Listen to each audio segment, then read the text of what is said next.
In my seminary days, I started at age 14 in high school. I had 4 years of Latin in high school and 1 year in college. And I don't remember any of it, really. It was perplexing to me. But I do remember one little phrase, and get it right. The phrase is, in medias res. And it means in Latin, in English, it means in the midst of things. And it is a good description for a lot of life, and for most stories, novels, even movies, they often start in medias res, in the midst of things. Now, there's 3 ways to tell a story. You can start at the beginning, and this is most logical for a lot of people. You can start at the end and then recap from the beginning, or you can start in medias res. And if you start in medias res, usually you're starting in the midst of some problems or trouble.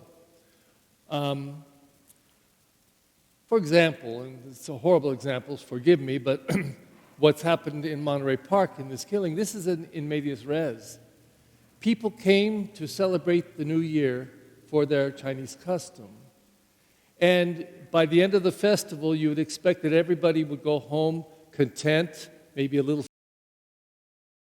flattered and drunk something and enjoyed everybody's company and the celebration.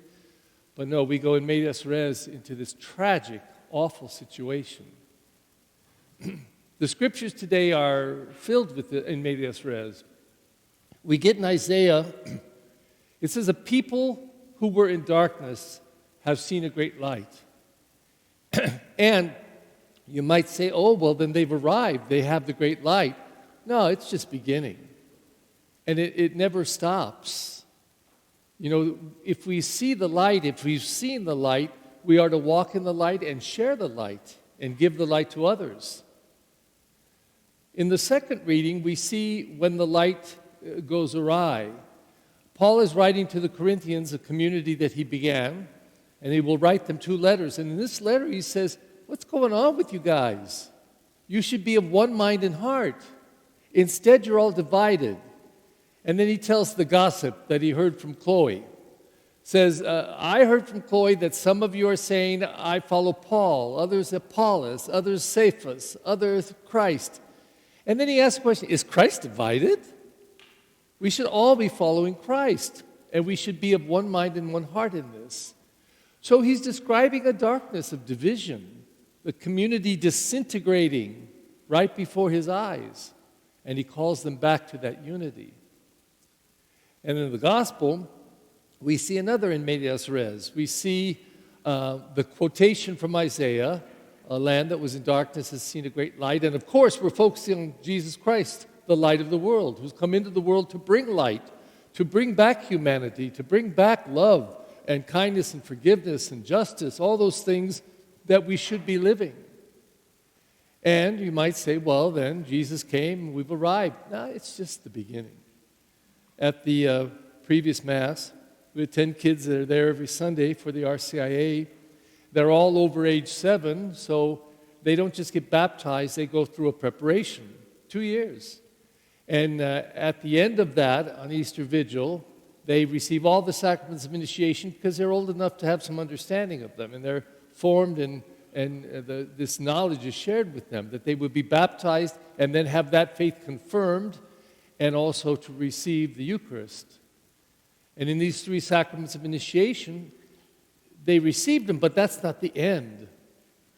They keep receiving the Eucharist to be fed again and again and again and again so that they can continue to shed that light in the world, bring that light to a world that so easily can fall back into darkness.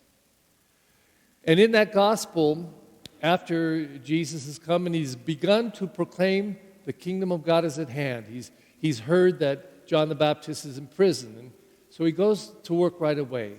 Now, for 30 years in the scriptures, we know nothing about Jesus' youth except one story about a 12-year-old boy who got lost because he stayed back at the temple.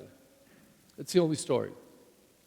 For the most part, we jump from his birth to the 30th year when he goes out and begins, as he does today in Mark's Gospel, proclaiming the kingdom of God. And then right then, he goes about selecting 12, like the 12 tribes of Israel, but something new, the 12 apostles, that would come to sit at his feet and learn as true disciples, and then he made them apostolic to go out and actually preach the good news. And he says to them, you will go out and preach the good news and heal people from all kinds of illnesses. You'll be able to clean people, cleanse them from evil spirits. And the ministry that Jesus came to begin is now shared with others. Well, here we are. We're in Medias Res. We're always in Medias Res, actually. Special Medias Res because, like the number out front says, 19 more months and we will celebrate 100 years. But I think maybe it's part of the problem. I think sometimes we think that the institution of the church has made us arrive.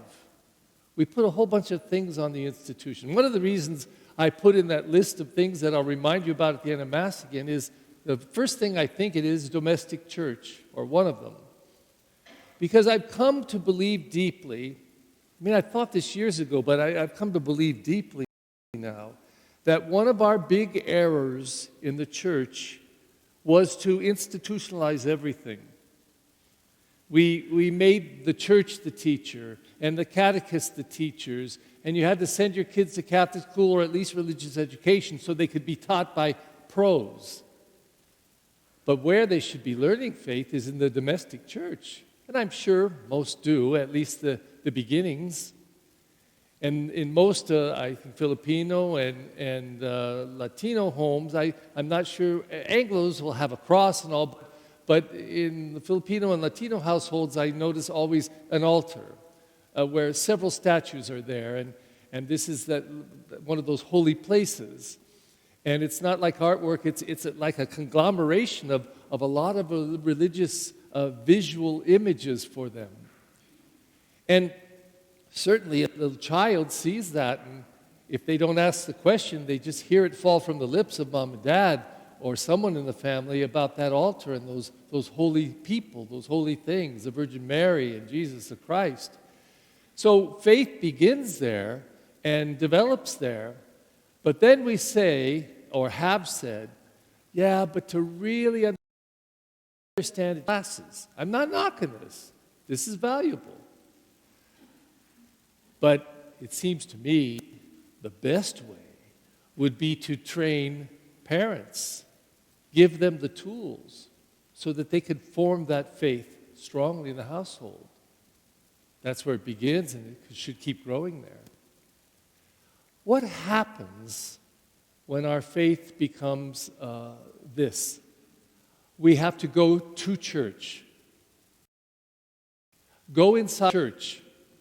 This isn't the church. This is a building. It's a temple of sorts. You're the church. We're the church. We don't come to the church. We come to celebrate that we are church. And this is kind of like a gas station. That's the way I see it. You go to the gas station because you need gas if the car is going to keep running. And I think we come here to get spiritual gas, so to speak. Spiritual gas that fills our inner spirit and sharpens the way that we see and opens our eyes even greater to the light that we believe in. And then we experience that light gives us life. And then we are not content just to have life for ourselves. We need to share it. And one of the best ways is to come together as a whole family of many, many domestic churches that come together to celebrate the faith that we believe in. And then, nourished even by the faith of others, we say, now we got to go out and give it to the world. Not convince everyone to become Catholic, that's not the point. But to give testimony to our faith by making a better world. What just happened in Monterey Park today is horrible. And it makes a worse world. It makes a worse world. It introduces more darkness. However, it's in medias res. Because in medias res, in the midst of these things, we are being called to respond to that. And we have to not follow the darkness, but proclaim even more light. And we will do that when we are so disgusted by what has taken place that we will show more respect to people that don't look like us or sound like us, that we will show more justice and kindness, that we will be willing to give more of ourselves to others and forgive others and seek to be forgiven by others. Today, these scriptures lead us to take a good look at medias res and realize we're in medias res until the last day of our life. Then we can say, now we have arrived. Now we enter into our eternity, and there it is. But all the way there, we are called to continue to live our faith. This morning, I skimmed very quickly the LA Times, because it gets to the house a little late on Sundays, and I saw a story. I didn't even notice man or woman. I just saw 109. This person just turned 109 years old. And this person had those 109, the balloons, those big golden ones, with 109. And they were saying that this person continues being a vibrant person, continues being very active and very alert and very aware and makes good sense. And I thought to myself, oh my God, I hope I don't live to be 109, really. But if I should, please, Lord, let me be able to make sense all the way until my last day.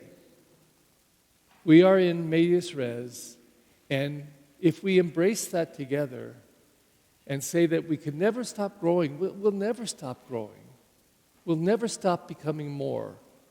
And as we do that together, perhaps we can bring a little bit more of that light into the world.